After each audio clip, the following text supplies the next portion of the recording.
di tanah Batavia, jauh sebelum Jakarta berdiri megah seperti hari ini, hidup seorang lelaki yang namanya membuat penjajah gemetar. Ia bukan bangsawan, ia bukan pejabat, namun bagi rakyat kecil, ia adalah harapan, namanya Si Pitung. Si Pitung lahir di daerah Rawabelong, Batavia, pada akhir abad ke-19.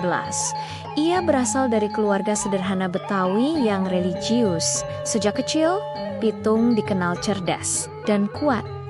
Ia belajar mengaji, silat, dan nilai keadilan dari para ulama di kampungnya.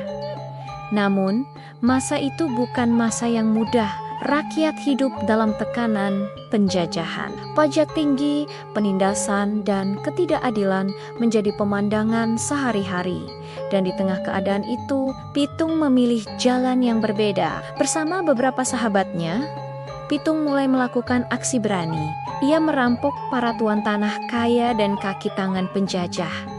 Namun, hasil rampokan itu tidak ia simpan untuk dirinya sendiri. Ia membagikannya kepada rakyat miskin yang tertindas. Dari sinilah legenda itu lahir bagi penjajah Belanda. Pitung adalah buronan berbahaya. Namun bagi rakyat Betawi, ia adalah pahlawan. Banyak cerita rakyat bahkan mengatakan Pitung memiliki ilmu kebal yang membuatnya sulit ditangkap. Nama Si Pitung semakin terkenal. Belanda pun marah. Mereka mengirim pasukan khusus untuk memburunya. Berkali-kali Pitung berhasil lolos dari pengejaran.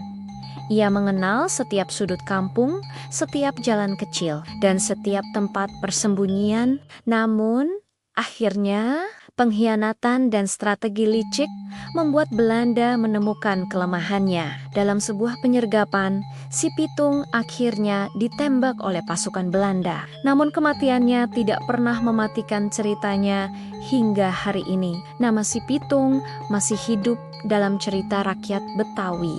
Ia dikenang bukan hanya sebagai perampok, tetapi sebagai simbol perlawanan rakyat kecil terhadap ketidakadilan.